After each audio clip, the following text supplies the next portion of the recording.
नमस्कार दोस्तों, कैसे हैं आप सब। मैं डॉक्टर सोनवीर सिंह, राजकीय पॉलिटेक्निक जॉनसन मुजफ्फरनगर से आज के इस सेशन में आप सभी का स्वागत करता हूं। दोस्तों, वायरलेस एंड मोबाइल कम्युनिकेशन विषय के अंतर्गत हम चैप्टर 6 में डिजिटल एंड डेटा कम्युनिकेशन का अध्ययन कर रहे थे, जिसमें लास्ट सेशन में हमने इंटरनेट सर्विसेज का अध्ययन किया था। वायरलेस एप्लीकेशन प्रोटोकॉल, वेब क्या होता है, इंटरनेट सर्विसेज क्या होती हैं, उनका अध्ययन किया था। आज के सेशन में we will discuss about the internet, intranet and extranet. उसके साथ साथ वायरलेस एंड मोबाइल कंप्यूटिंग क्या होता है और नेटवर्क सिक्योरिटी क्या होता है। तीन टॉपिक आज हम डिस्कस करेंगे। सबसे पहले हम स्टार्ट करते हैं इंटरनेट, इंट्रानेट एंड एक्स्ट्रानेट। क्या डिफरेंस होता है इन तीनों में। तो इंटरनेट को तो हम पहले जनरली देख चुके हैं।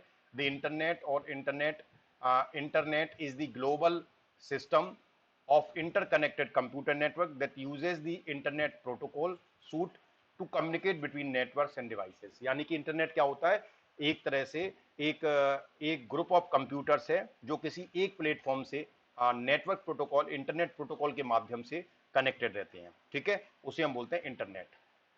इंट्रानेट क्या है? The intranet is a local और restricted network and only accessible to people within an organisation. Intranet क्या है कि एक रेस्ट्रिक्टेड नेटवर्क है, लोकल एरिया नेटवर्क टाइप का है, जो केवल एक पर्टिकुलर एरिया में, एक पर्टिकुलर ऑर्गेनाइजेशन में ही एक्सेसिबल होता है। फॉर एग्जाम्पल, जैसे कॉलेज में अगर हम एक इंट्रानेट डेवलप कर दें तो आपको कॉलेज के प्रीमाइसेस के अंदर ही केवल नेट मिल पाएगा।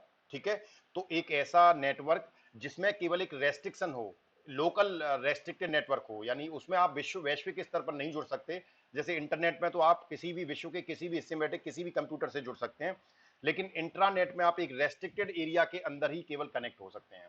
तो that is called intranet. Another big difference is that an internet is a software as a service, software as a service, SaaS बोलते हैं। and then that can be bought or licensed by an organization। यानी कि जो आपका internet है वो एक तरह से सॉफ्टवेयर है एज ए सर्विस, जिसे आप licensed by an organisation, bought और लाइसेंस्ड बाय एन ऑर्गेनाइजेशन, किसी ऑर्गेनाइजेशन के द्वारा लाइसेंस दिया जाता है। The internet is not owned by a single person और ऑर्गेनाइजेशन, बट कंपनीज और government can own certain bits. ठीक है, यानी कि ये इंटरनेट जो है वो किसी एक कंपनी के द्वारा ओन्ड नहीं है। ठीक है ना। अब आप ये कहें कि who is the owner of the internet, तो इसका कोई एक सिंगल ओनर नहीं है, सिंगल पर्सन और सिंगल ऑर्गेनाइजेशन नहीं है, बट कंपनीज और governments can own certain bits. तो लेकिन गवर्नमेंट और जो कंपनीज हैं उनकी अपनी कुछ बिट्स इस पे हो सकती हैं जो रिजर्व हो कि this is only for the government, लेकिन वो इंटरनेट जो पूरा कहें overall this is not a single owned internet. Extranet की बात करें तो an extranet is nothing but a private network that is typically used by an organisation to share only a part of authorised information with other stake holder outside the organisation. जैसे internet तो आपको पूरे वैश्विक स्तर पर connect कर देता है, आप पूरे विश्व में किसी भी सिस्टम से कहीं भी कनेक्ट हो सकते हैं। एक्स्ट्रानेट आपको एक ऑर्गेनाइजेशन के अंदर ही कनेक्ट करता है। आप उस ऑर्गेनाइजेशन के प्रीमाइसेस में जितने भी नेटवर्क कंप्यूटर कनेक्ट हैं वो सारे कंप्यूटर एक दूसरे से इंटरनेट के माध्यम से, इंटरनेट के माध्यम से जुड़े होंगे। तीसरा होता है एक्स्ट्रानेट। एक्स्ट्रानेट के माध्यम से कोई भी ऑर्गेनाइजेशन अपना कोई भी इंफॉर्मेशन किसी दूसरी ऑर्गेनाइजेशन या ऑर्गेनाइजेशन के बाहर किसी के साथ शेयर कर सकती है, लेकिन वो भी एक स्टेक होल्डर्स होते हैं जिनके साथ वो इंफॉर्मेशन शेयर कर सकते हैं। उसकी भी एक ऑथराइज्ड इंफॉर्मेशन होती है, एक ऑथराइज्ड और स्टेक होल्डर्स होंगे, उन्हीं के साथ में ही आप उसे शेयर कर सकते हो। तो एक्स्ट्रा नेट आप अपनी ऑर्गेनाइजेशन के बाहर भी कर सकते हैं, लेकिन बाहर एक ऑर्गेनाइजेशन से किसी से भी कनेक्ट हो जाए ऐसा नहीं हो सकता जैसे इंटरनेट में हो जाता है। These stakeholders can be suppliers, vendors, business stakeholders or partners or even any other businesses। ठीक है, जो स्टेक होल्डर्स क्या हैं, वो सप्लायर्स हो सकते हैं आपकी ऑर्गेनाइजेशन के, आपके वेंडर्स हो सकते हैं, बिजनेस के स्टेक होल्डर्स हो सकते हैं, उनके साथ में आप इंटरनेट को एक तरह से शेयर कर सकते हैं, इंफॉर्मेशन शेयर कर सकते हैं, तो उसे हम बोलते हैं extranet. Now we comes on the wireless and mobile computing। Wireless communication is simply data communication without the use of landline। यानी वायरलेस कम्युनिकेशन भी हमारा एक तरह से सिंपली अ डेटा कम्युनिकेशन है, लेकिन हम इसमें किसी भी लैंडलाइन का, टेलीफोन लाइन का यूज नहीं करते। ये विदाउट लैंडलाइन है, एक तरह से वायरलेस है। ठीक है। While mobile computing means that the computing device is not continuously connected to the base or central network। यानी मोबाइल कंप्यूटिंग में क्या होता है, मोबाइल कंप्यूटिंग में आपका जो कंप्यूटिंग डिवाइस है यानी कि जो मोबाइल है वो कंटिन्यूसली कनेक्टेड लगातार बेस से और सेंट्रल नेटवर्क से कनेक्ट नहीं होता। ठीक है, जब उसे कम्युनिकेशन करना होता है, इंफॉर्मेशन शेयर करना होता है, तभी वो एक नेटवर्क स्टैब्लिश करता है। Wireless computing is transferring the data और इंफॉर्मेशन बिटवीन कंप्यूटर्स और devices that are not physically connected to each other and having a wireless network connection. यानी वायरलेस कंप्यूटिंग के माध्यम से दो डिवाइस एक दूसरे से कनेक्ट होते हैं, but they are not physically connected, they are connected through the some wireless network. एक वायरलेस नेटवर्क, जैसे आप ब्लूटूथ के माध्यम से अपने मोबाइल में डेटा ट्रांसफर करते हैं, या हॉटस्पॉट के माध्यम से आप अपने दो मोबाइल में कम्युनिकेशन करते हैं, तो उसमें कोई भी फिजिकल का इंटरकनेक्शन नहीं है, फिजिकली कोई कनेक्शन नहीं है, वो वायरलेस कनेक्शन के माध्यम से एक दूसरे से कम्युनिकेट करते हैं। जैसे mobile device, wifi, wireless printer and scanner. आप अपने मोबाइल से वाईफाई कनेक्ट कर सकते हैं, वायरलेस प्रिंटर है तो आप अपने मोबाइल से वायरलेस पे प्रिंटर देके प्रिंट निकाल सकते हैं, स्कैन कर सकते हैं। Mobile are not physically connected but then too we can transfer data. ठीक है, वो आप फिजिकली कनेक्ट नहीं होते, लेकिन हम उसमें डेटा ट्रांसफर कर सकते हैं। Mobile computing is an umbrella term used to describe technologies that enable people to access network services any place, anytime, anywhere। यानी मोबाइल कंप्यूटिंग जो है वो उसे हम बोलते हैं अम्ब्रेला टर्म। ठीक है, वो एक ऐसी टेक्नोलॉजी है जिसे जो पीपल्स को इनेबल करती है to access the network services. ठीक है, आप नेटवर्क सर्विसेज में किसी भी प्लेस से किसी भी समय पर और कहीं से भी इंफॉर्मेशन शेयर कर सकते हैं, नेटवर्क को एक्सेस कर सकते हैं। जैसे आप मोबाइल में हैं, आप मोबाइल में जब चाहें तब आप किसी भी समय पर नेटवर्क से कनेक्ट रह सकते हैं। कभी भी आप किसी भी समय पर, किसी भी टाइम पर, किसी भी जगह पर, ठीक है, आप there is no restrictions of time, place, ठीक है, और एनी पर्सन, किसी के साथ में भी, किसी डिवाइस के साथ में कनेक्ट होने की रेस्ट्रिक्शन नहीं है, आप किसी के भी साथ कनेक्ट हो सकते हैं। In other words, wireless mobile computing refer to any kind of computer hardware that may be taken by a user to a number of different locations without requiring the use of cables or wire to connect to a network। Simply, दूसरे शब्दों में आप कह सकते हैं हम कई सारे वायरलेस मोबाइल कंप्यूटिंग में जनरली कई सारे कंप्यूटर हार्डवेयर को या मोबाइल्स को आपस में एक दूसरे से कम्युनिकेट करा सकते हैं बिना किसी फिजिकल नेटवर्क के। Now we comes on the network security. Network security क्या आती है, क्योंकि हमने ये तो देख लिया कि इंटरनेट एक नेटवर्क है जिसमें group of computers, group of devices, wireless devices are connected with the network. अब इस नेटवर्क की जब हम बात करते हैं तो नेटवर्क की सिक्योरिटी की भी हमें केयर करनी पड़ेगी, उस नेटवर्क को हमें सिक्योर भी करना पड़ेगा, because there are an number of devices और nodes are connected with the network, same network. ठीक है, एक ही नेटवर्क से कनेक्ट है, तो उसमें हमें सिक्योरिटी का इशू बहुत बड़ा है।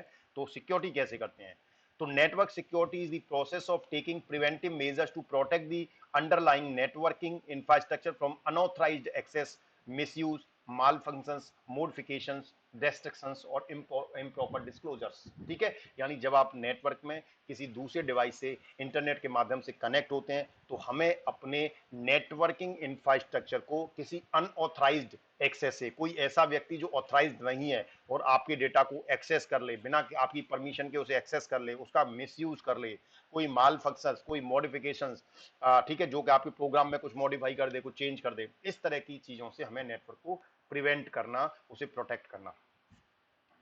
There are so many mechanisms implemented for the network security like authorization, authentication, smart card, biometric and firewall। आपने देखा होगा इनमें से काफी सारी नाम आपने सुना होंगे कि जब भी आप कोई चीज एक्सेस करते हैं तो वो सबसे पहले आपसे ऑथराइजेशन मांगता है, ऑथेंटिकेशन मांगता है कि what ever the person which is using और एक्सेसिंग द इंफॉर्मेशन वो ऑथराइज है कि नहीं। जैसे आप अपना ईमेल आईडी खोलते हैं तो ईमेल आईडी खोलने पर वो आपसे यूजर नेम और पासवर्ड मांगता है। इसका मीन्स ये है कि whatever the information you are accessing from the mail, अपने मेल से, तो क्या आप उसके लिए ऑथराइज हैं, वो मेल आपका ही है, तो उसका वो एक ऑथराइजेशन मांगता है, एक ऑथेंटिकेशन मांगता है। स्मार्ट कार्ड होता है, बायोमेट्रिक है, बायोमेट्रिक जिसमें थंब इंप्रेशन के माध्यम से आप अपने प्रोटेक्शन देते हैं। फायरवॉल है, कंप्यूटर में फायरवॉल होता है। Network security has following issues क्या होते हैं, फिजिकल सिक्योरिटी होल। पहला इश्यू क्या है, physical security hole. Security holes are constantly discovered in all sort of antivirus software and to plug them software vendors issues patches. ठीक है, यानी security holes generally जो डिस्कवर हुए थे वो एंटीवायरस सॉफ्टवेयर में हुए थे, कि जब आपने अपने सिस्टम में कोई सॉफ्टवेयर एंटीवायरस सॉफ्टवेयर डाल दिया जिससे कोई वायरस आपके सिस्टम पर अटैक न कर पाए, तो उस सॉफ्टवेयर के अंदर कोई होल्स रह गए, कुछ कमियां रह गई। ठीक है, तो उसमें जो वेंडर्स होते हैं, जो सॉफ्टवेयर आपको देते हैं, सेल करते हैं, वो उसके लिए पैचेस इश्यू करते हैं, जैसे आप कहते हैं अपडेट करना, अपने एंटीवायरस को अपडेट कर लिया आपने, इसका मतलब ये वो पैचेस के माध्यम से जो उसके होल्स थे, फिजिकल सिक्योरिटी होल्स थे, उनको आपने और स्ट्रॉन्ग कर लिया और होल्स को आपने एक तरह से खत्म किया। ऑल्सो कॉल्ड फिक्सेस और just plainly security updates to offer an immediate quick repair solution. ठीक है, तो आपके जो भी सॉफ्टवेयर में जो प्रॉब्लम होगी उसको प्रॉपर सॉल्यूशन प्रोवाइड करने के लिए और उसको रिपेयर करने के लिए या उसको सिक्योरिटी प्रोवाइड करने के लिए पैचेस समय समय पर अपडेट्स जारी किए जाते हैं वेंडर्स के द्वारा। If unauthorized person access the computer and tampering with data, hacker guess the password to tamper the data। यानी कोई भी अनऑथराइज्ड पर्सन आपके कंप्यूटर को हैक करता है और आपके डेटा को टेम्पर करता है, कुछ चेंज करता है उसमें, ठीक है, तो उसमें या पासवर्ड को आपके को लीक करता है, तो ये सारी चीजें जो है वो सिक्योरिटी में आती हैं। सॉफ्टवेयर सिक्योरिटी होल्स क्या होते हैं? This problem occur due to privileged software और program not written in good manner. अगर कोई प्रोग्राम बहुत अच्छे तरीके से नहीं लिखा होता तो उसे सॉफ्टवेयर सिक्योरिटी होल कहते हैं। जैसे आपने एंटीवायरस सॉफ्टवेयर लिया, उसमें बहुत सारी मान लो कमियां रह गई, वो अच्छे तरीके से नहीं प्रोग्राम किया गया, तो वो हो सकता है कि बहुत सारे सॉफ्टवेयर वायरसेस ऐसे हों जिसे वो डिटेक्ट ना कर पाए। ठीक है, तो इस तरह के सॉफ्टवेयर सिक्योरिटी होल्स होते हैं जो कमियां होती हैं जनरली। इनकंसिस्टेंट सिक्योरिटी होल क्या होता है? When system administrator uses the combination of hardware and software, then the system faces the problem of insecurity. ये ना, ठीक है ना, जब आप अपने हार्डवेयर के साथ में कुछ सॉफ्टवेयर यूज करते हैं, कोई एडमिनिस्ट्रेटर अपने हार्डवेयर के साथ में सॉफ्टवेयर भी यूज कर रहा है, तो उसको इस तरह की प्रॉब्लम को फेस करनी पड़ती है सिक्योरिटी की। दूसरा होता है cookies, hackers and crackers. Cookies क्या होते हैं? जनरली आपने देखा जब आप वेब ब्राउजर पे कोई चीज ओपन करते हैं तो वो आपसे पूछता है कि जस्ट अलाउ योर कुकीज, ठीक है, कुकीज को अलाउ करें।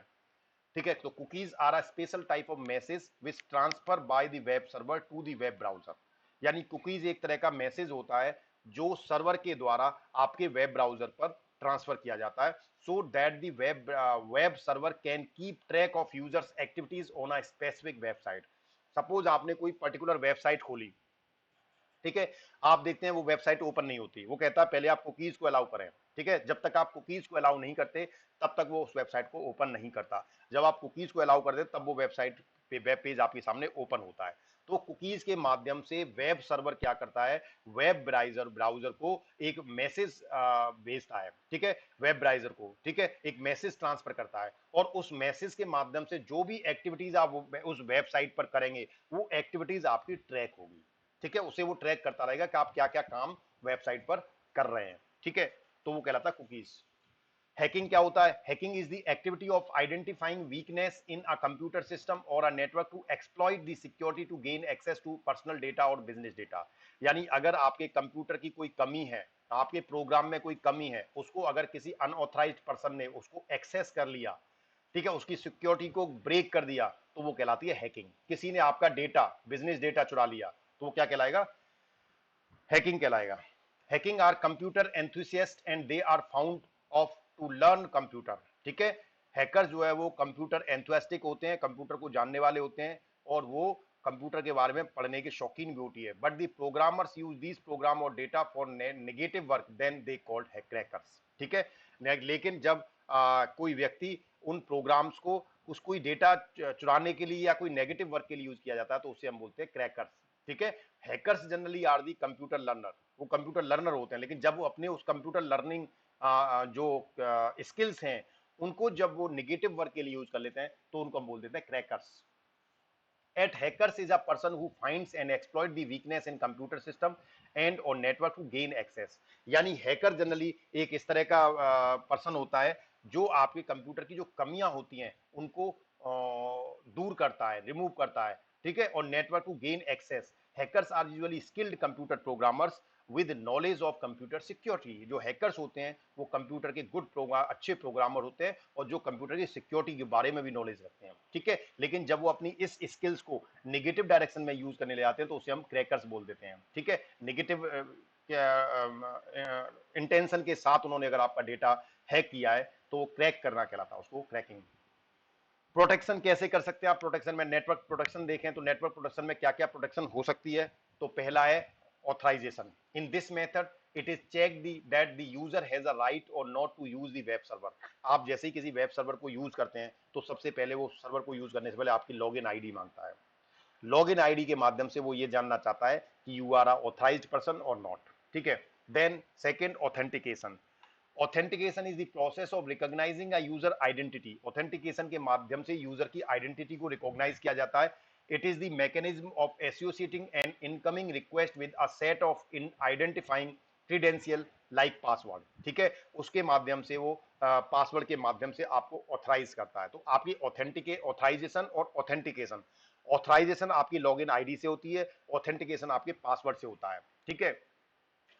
The credential provided are compared to those on a file in a database of the authorized user information on a local operating system or within an authorization server. जब भी आप किसी website web page को access करते हैं तो वो वहां पर आपसे लॉग इन आईडी मांगता है, ठीक है। अगर आप उसके अंदर जाएंगे, इन्फॉर्मेशन देखने मात्र के अलावा आपको इन्फॉर्मेशन उससे शेयर करना चाहेंगे, लेना चाहेंगे या कुछ अपलोड करना चाहेंगे तो आपसे लॉग इन आईडी मांगेगा, तो वो ये ऑथराइजेशन है। ऑथेंटिकेशन में वो आपसे पासवर्ड मांगता है। आपने जो पासवर्ड आप एंटर करेंगे उसको वो डेटाबेस में जो पासवर्ड उसके पास स्टोर है आपके ऑथेंटिकेशन के लिए, उससे वो कंपेयर करता है। अगर वो मैच होता है तो वो आपको परमिशन देता है। तीसरा होता है बायोमेट्रिक मेथड। आप जानते हैं कि अच्छे तरीके से बायोमेट्रिक में हम fingerprints, hand geometry, ear lobe geometry, आंखों की retina, iris pattern, voice wave, ठीक है, इनके माध्यम से हम प्रोटेक्शन प्रोवाइड करते हैं। फायरवॉल में firewall is a network security device that monitor incoming and outgoing network traffic and permit और block data packets based on the set of security rules. यानी फायरवॉल आप अपने कंप्यूटर में देखा होगा, फायरवॉल आप ऑन कर देते हैं, तो जैसे ही आप कंप्यूटर की फायरवॉल को ऑन करेंगे तो कंप्यूटर पे जब भी आप इंटरनेट यूज करेंगे तो जो भी आप traffic use incoming outgoing traffic होगा आपके सिस्टम से, जो भी डेटा बाहर जाएगा या अंदर आएगा, वो उस डेटा के सारे पैकेट्स का जो ब्लॉक ऑफ डेटा है उसके सिक्योरिटी रूल्स को वो चेक करेगा। अगर वो सिक्योरिटी रूल्स में आ रहा होगा तो वो उसे परमिशन देगा, अदरवाइज वो उसके रोक देगा, ठीक है, तो परमिशन नहीं देगा। Its purpose is to establish a barrier between your internal network and incoming traffic from external sources। यानी इंटरनेट से जो एक्सटर्नल सोर्स से आपके पास जो डेटा आता है उसमें और आपके कंप्यूटर जो इंटरनल नेटवर्क है उन दोनों के बीच में एक बैरियर का काम करता है। और कोई भी अगर वायरस होता है या कोई हैकर्स होता है तो उसको वो मेलसियस ट्रैफिक होता है उसको वो आने नहीं देता, ठीक है। Different technique use to make firewall. Firewall कैसे लगाते हैं? पैकेट फिल्टरिंग फायरवॉल बनाते हैं। Packet filtering firewall operate in line at junction point where device such as routers and switches do their work. तो आप पैकेट फिल्टरिंग फायरवॉल राउटर पे और switches पे लगाते हैं जो पैकेट्स और की फॉर्म में जंक्शन पे काम करता है। However, these firewall don't route packets. Rather, they compare each packet received to a set of established criteria such as the allowed IP address, packet type, port number, and other aspect of the packet protocol header. तो वो क्या करेगा, अगर आपने packeting firewall लगाई है तो packet जो रूट है वो पैकेट को कंपेयर ना करके उससे रिलेटेड जो भी डेटा है तो उसका क्राइटेरिया है उसको चेक करेगा। जैसे आईपी एड्रेस, किस आईपी एड्रेस से आया है, पैकेट का टाइप क्या है, पोर्ट का नंबर क्या है, ठीक है, अदर एस्पेक्ट्स और से क्या है, पैकेट प्रोटोकॉल हेडर क्या है, इसके माध्यम से वो चेक करता है। दूसरा हो सकता है circuit level gateway. Circuit level gateway monitor TCP handshakes and other network protocol. जो सर्किट लेवल गेटवे वो टीसीपी ट्रांसमिशन जो प्रोटोकॉल है, ठीक है, टीसीपी उसको handshake and other network protocol session initiate message across the network as they are established between the local and remote host to determine whether the session being initiated is legitimate। ठीक है, यानी जो भी network establish किया गया है वो legal है कि नहीं है, ठीक है, रिमोट सिस्टम के साथ में वो ट्रस्टेड है कि नहीं सिस्टम, उसको वो चेक करता है। थर्ड है application level gateway. Application level gateway filters packets not only according to the service for which they are intended as specified by the destination port but also by other characteristics such as the http request string। ठीक है, तो application level gateway भी आपका एक network पे protection हो सकता है। चौथा stateful inspection firewall. State aware device not only examine each packet but also keep track of whether और not the packet is part of an establish TCP और अदर नेटवर्क सेशन। तो stateful inspection firewall भी आप उसमें लगा सकते हैं। This offers more security than either packet filtering. जो पैकेट फिल्टरिंग करते हैं उसकी अपेक्षा ये आपकी ज़्यादा आपको सिक्योरिटी प्रोवाइड करता है। और circuit monitoring alone but exact greater toll on network performance. ठीक है, cryptography is associated with the process of converting ordinary plain text into unintelligent text and vice versa. यानी क्रिप्टोग्राफी के माध्यम से आप क्या करते हैं, जो भी आप इंफॉर्मेशन शेयर कर रहे हैं या सेंड कर रहे हैं, तो शेयर उस इंफॉर्मेशन को नेटवर्क पे शेयर करने से पहले आप उसको किसी कोड में कन्वर्ट कर लेते हैं। ठीक है, ऑर्डिनरी प्लेन टेक्स्ट को किसी अनइंटेलिजेंट, एक तरह से एनकोड कर देते हैं, किसी दूसरे तरह के कोड में कन्वर्ट कर देते हैं, जिससे कि कोई नेटवर्क में अगर उसे हैक करे तो वो उसको एक्सेस ना कर पाए। It is a method of sorting, storing, and transmitting data in a particular form so that only those for whom it is intended can read and process it. ठीक है, तो केवल जो जो ऑथराइज व्यक्ति है उसका, जिसके लिए आपने मैसेज भेजा, केवल वही उसको देख पाएगा, दूसरा व्यक्ति उसको देख नहीं सकता। ऑब्जेक्टिव क्या होता है क्रिप्टोग्राफी का? Again confidentiality. ठीक है ना, एक तो आपके जो भी इंफॉर्मेशन है उसमें गोपनीयता बनी रहे। Integrity, that is the information can not be change between sender and receiver. ठीक है, उसको क्या है, जब आप उसको क्रिप्टोग्राफी कर देंगे तो उसको इंफॉर्मेशन चेंज भी नहीं होगी, तो इंटीग्रिटी भी बनी रहेगी उसमें। Authentication, that is sender and receiver can recognise to each other, authentication भी होता है उसमें। What is key management? Key management is the process of administering और managing cryptographic keys for a crypto system. ठीक है, की मैनेजमेंट के माध्यम से आप जो आपका क्रिप्टोग्राफिक आपने, यानी जो आपने प्लेन टेक्स्ट को किसी अनइंटेलिजेंट टेक्स्ट में कन्वर्ट कर दिया, तो उसके लिए की होता है। ठीक है, उस की को बोलते हैं क्रिप्टोग्राफिक कीज। ठीक है, वो क्रिप्टो सिस्टम के लिए होता है। जो क्रिप्टो सिस्टम क्या है? क्रिप्टो सिस्टम वो सिस्टम है जो आपके प्लेन टेक्स्ट को अनइंटेलिजेंट टेक्स्ट में कन्वर्ट करता है। ठीक है, लेकिन जब कन्वर्ट करेगा तो उसकी प्रोसेस क्या है कन्वर्ट करने की, कौन सा मेथड उसने यूज किया है, उसको बोलते हैं cryptographic keys. Fine. It involves the generation, creation, protection, storage, exchange, replacement, and use of said keys, and with another type of security system built into large crypto system enables selective restrictions for certain keys. ठीक है, तो इसमें generation है, creation है, protection है, storage है, exchange है, ये सारी चीजें इसमें इन्वॉल्व होती हैं आपकी क्रिप्टोग्राफी में। पासवर्ड आप सभी जानते हैं, password is a string of characters used to verify the identity of a user during the authentication process. यानी पासवर्ड एक क्या है? It's a string of characters. Character की एक स्ट्रिंग होती है जिसको वो अपने डेटाबेस में जो स्ट्रिंग है उसके साथ कंपेयर करता है, और अगर वो उससे मैच होती है तो वो समझता है कि आप एक ऑथेंटिकेट पर्सन है, तो आपको परमिशन देता है। So thank you very much, thanks for your patience. जो भी स्टूडेंट आप चैनल से पहली बार जुड़े उनसे निवेदन है, कृपया चैनल को सब्सक्राइब कर लीजिए और नीचे बने बेल आइकन्स को क्लिक कर लीजिए, जिससे आपको लेटेस्ट अपडेट्स और नोटिफिकेशंस मिलते रहें। धन्यवाद।